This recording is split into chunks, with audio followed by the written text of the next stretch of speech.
একদিকে বল হাতে উইকেট, অন্যদিকে ব্যাট হাতে গোল্ডেন ডাক, আর সেই সঙ্গেই বাংলাদেশের টি-20 ক্রিকেটে গড়ে ফেললেন এমন এক রেকর্ড যা কোনো ব্যাটসম্যানই নিজের নামে দেখাতে চাইবেন না।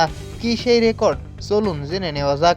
লঙ্কা প্রিমিয়ার লিগে জাফনা কিংসের হয়ে মাঠে নেমেছিলেন বাংলাদেশের অভিজ্ঞ অলরাউন্ডার সাকিব আল হাসান। বল হাতে নিজের কাজটা ঠিকই করছেন, মাত্র 4 ওভার নিয়ন্ত্রিত বোলিং করে তুলে নিয়েছেন একটি গুরুত্বপূর্ণ উইকেট। কিন্তু ব্যাট হাতে নামার পর গল্পটা একেবারেই ভিন্ন।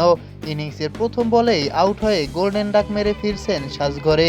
এই গোল্ডেন ডাকের মাধ্যমে সাকিবের টি-20 ক্যারিয়ারে ডাকের সংখ্যা দাঁড়িয়েছে 33, যা বাংলাদেশের ক্রিকেট ইতিহাসে সর্বোচ্চ।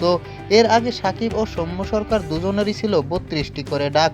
আবার সেই রেকর্ডে এককভাবে শীর্ষে উঠে গেলেন সাকিব। তবে একটি পরিসংখ্যান কখনোই সাকিবের পুরো ক্যারিয়ারের মূল্যায়ন করতে পারে না, কারণ টি-20 ক্রিকেটে বাংলাদেশের সর্বকালের অন্যতম সেরা অলরাউন্ডার তিনি। অসংখ্য ম্যাচে বল ব্যাট দুবিভাগেই দলকে জয় এনে দিয়েছেন। এবার দেখার বিষয় পরের ম্যাচে কি এই হতাশা কাটিয়ে আবারও নিজের সেনা রূপে ফিরতে পারবেন সাকিব আল হাসান।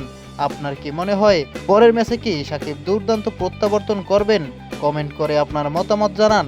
আর এমন সর্বশেষ ক্রিকেট আপডেট পেতে রিমন স্পোর্টস চ্যানেলটি সাবস্ক্রাইব করুন।